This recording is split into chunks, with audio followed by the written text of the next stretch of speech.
Bonjour, Loïc Lecoq, je suis chirurgien orthopédiste à la clinique des Alpes du Sud sur Gap et je vais vous parler des chirurgies des prothèses de genoux et de hanches en ambulatoire. Alors, qu'est-ce que c'est? Cette chirurgie ambulatoire s'intègre dans le cadre de la RAC, ce qu'on appelle la réhabilitation accélérée après chirurgie. Elle consiste à mettre le patient au centre de la prise en charge de manière à diminuer les durées d'hospitalisation, ce qui va diminuer également les complications post-opératoires permettant une récupération fonctionnelle plus rapide et également un retour à l'autonomie plus rapide. Cela va nécessiter une coordination entre tous les corps de métier médicaux et paramédicaux qui vont graviter autour du patient. Cela va nécessiter des changements des habitudes, qu'elles soient chirurgicales, anesthésiques, mais surtout organisationnelles. Il faut bien distinguer la chirurgie ambulatoire qui fait partie de cette RAC et de la RAC tout court. Tous les patients sont éligibles à la RAC. Par contre, seulement des patients sélectionnés seront éligibles à l'ambulatoire, en fonction des antécédents des patients, les comorbidités, l'âge, l'entourage du patient, la volonté et l'implication du patient, et tout ceci va nécessiter une organisation préopératoire très précise.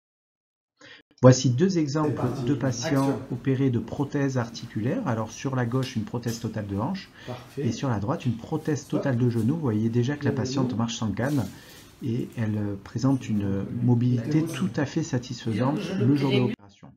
Alors comment y arriver? C'est un vrai challenge. D'une part, il va falloir informer le patient et le former à la démarche, lui remettre toutes les ordonnances dont il va avoir besoin avant, mais également pour après l'opération quand il sera rentré à son domicile, pour éviter qu'il ait à se déplacer en pharmacie. Également, on lui demande de se mettre en rapport avec le personnel libéral, paramédical, comme l'infirmier et le kiné libéraux. On demande de faire des séances de rééducation préopératoire, par exemple. Chose toute bête, on demande aux patients de commencer à savoir se déplacer avec les béquilles. Également de se déplacer dans les escaliers pour que ça soit des choses en moins à apprendre après l'opération quand il sera un petit peu diminué. On met au courant bien entendu le médecin traitant, on prend rendez-vous pour le patient avec l'anesthésiste. On essaie de rendre obligatoire des réunions d'information préopératoires où on convie des patients qui ont été opérés avec les patients qui vont se faire opérer. Également, on demande aux chirurgiens, aux anesthésistes, au personnel administratif et infirmières dédiés à la RAC d'être présents à cette réunion. Le but étant que les patients arrivent le mieux préparés à l'opération avec le moins de stress possible. On demande aux patients de télécharger une application suivi patient pour smartphone ou internet. Si jamais les patients n'ont pas d'accès, il y aura un suivi par une infirmière de la clinique. On l'enregistre dans le circuit ambulatoire et s'il y a besoin d'aide, on s'en occupe bien entendu avant l'opération. Le jour de l'opération, le patient doit être le moins possible à jeun, c'est-à-dire autant auparavant on demandait que le patient ait des jeûnes assez étendus, de plus de 6 heures. Maintenant, on diminue la durée du jeûne pour éviter que le patient soit en hypoglycémie. Bien entendu, le patient qui va être opéré dans le cadre d'une chirurgie ambulatoire va passer en priorité dans le programme opératoire. Au niveau du geste anesthésique, le but est de prendre en charge au mieux la douleur en réalisant des blocs anesthésiques, en mettant en place des cathéters périnerveux. On diminue et on limite l'utilisation de morphinique puisqu'il présente des complications et des effets secondaires assez importants. L'équipe d'anesthésie va lutter contre l'hypothermie, utiliser des substances qui vont diminuer le saignement pendant et après l'opération et lutter contre les nausées et les vomissements post-opératoires. Le geste chirurgical, on va réaliser des techniques mini-invasives de manière à être moins agressif en faisant des gestes moins hémorragiques. Et chose très importante de manière à juguler la douleur, c'est de réaliser des infiltrations locales capsulaires articulaires. Une fois que le patient est opéré, dès la salle de réveil, surtout pour les prothèses de genoux, le patient va bénéficier d'une cryothérapie sur l'articulation opérée, de manière à diminuer le gonflement, l'inflammation locale pour diminuer au maximum cette douleur. Une fois que le patient est retourné dans sa chambre, on va appliquer du froid. Alors sur la diapositive, vous voyez que sur le haut est entouré le biberon diffuseur d'anesthésiant local et en bas, vous voyez l'attelle de froid. Le patient va être réalimenté de manière précoce. On va réaliser des radios de contrôle, donc tout ça, il faut l'organiser avec nos confrères radiologues. Et également, le patient va donc être levé par le kiné. On va évaluer sa mobilité. À partir de là, on va pouvoir voir et évaluer si le patient peut sortir avec l'équipe paramédicale et médicale.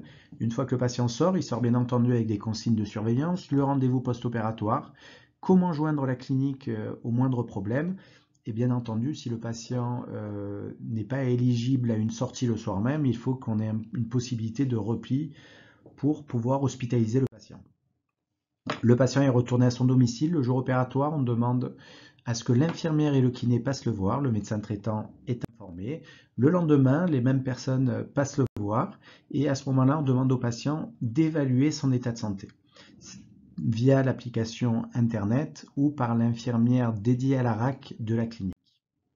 Donc cette application e-feedback rend le patient acteur de sa prise en charge et de son parcours de soins avant, pendant et après le geste opératoire, permettant surtout un suivi post-opératoire. Des identifiants du patient sont créés le jour de la programmation de l'opération. Le patient va donc aller dans son espace sur l'application.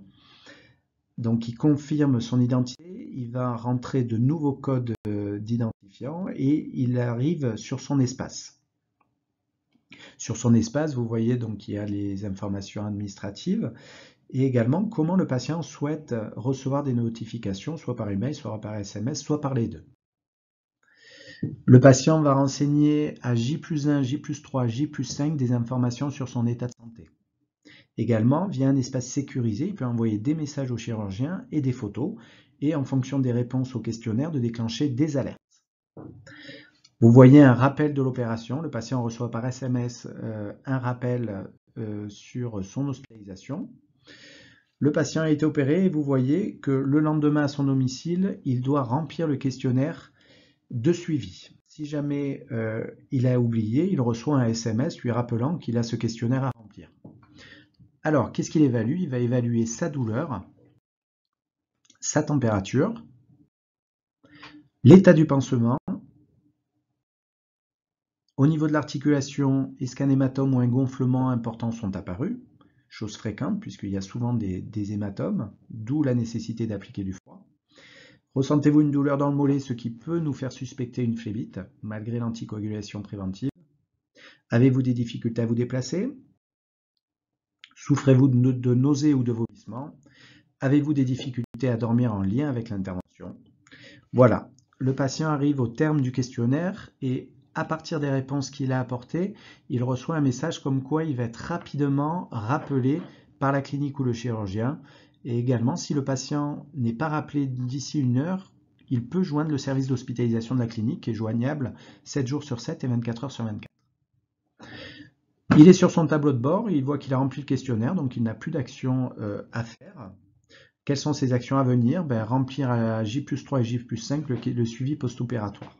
Également, vous voyez en bas à droite, il y a une petite icône « Je ne me sens pas bien » avec un signal d'alarme. Donc à tout moment, le patient peut déclencher une alerte en dehors du questionnaire qui est déjà programmé. Donc à partir de là, ça va déclencher une alerte et il sera rappelé par la clinique. Le patient peut donc envoyer des messages sécurisés via une messagerie sécurisée directement au chirurgien et envoyer des photographies, par exemple, de sa cicatrice. Donc tout ceci permet une prolongation de la surveillance médicale. Le patient se sent en sécurité, accompagné et rassuré, et tout ceci va augmenter sa satisfaction, et c'est très important. Dans l'avenir, le patient aura la possibilité de réaliser des démarches administratives préopératoires qui sont obligatoires en vue d'une hospitalisation. Il pourra consulter des informations sur l'opération et réaliser une checklist préopératoire comme on réalise déjà nous chirurgiens avant l'opération. Il y aura la possibilité de proposer des services aux patients. Donc tout ceci c'était côté patient, maintenant côté médical. À nous, qu'est-ce que ça nous apporte? Ça permet de prolonger cette surveillance post-opératoire au domicile En amont, on a créé des algorithmes décisionnels qui vont déclencher des alertes en fonction du niveau de réponse. Ce qui est très important pour nous, c'est que toutes ces informations soient tracées et récupérables dans le dossier médical. Donc vous voyez tout à l'heure, le patient a déclenché une alerte. Donc sur mon espace, je vais recevoir soit un email, soit un SMS disant que le patient a déclenché une alerte. Donc là, je vois que le patient a déclenché une alerte. Pour quelle raison? Par rapport à une douleur forte, une fièvre importante, douleur ou blocage empêchant la mobilité. Donc à ce moment-là, je vais traiter cette alerte et je vais rappeler le patient et je vais marquer qu'est-ce qui ne va pas et quelles sont mes consignes de surveillance et qu'est-ce qu'il a à faire, comme par exemple mettre en place de la glace, prendre des antalgiques. Voilà, tout ceci est tracé. On peut voir bien entendu l'historique des alertes.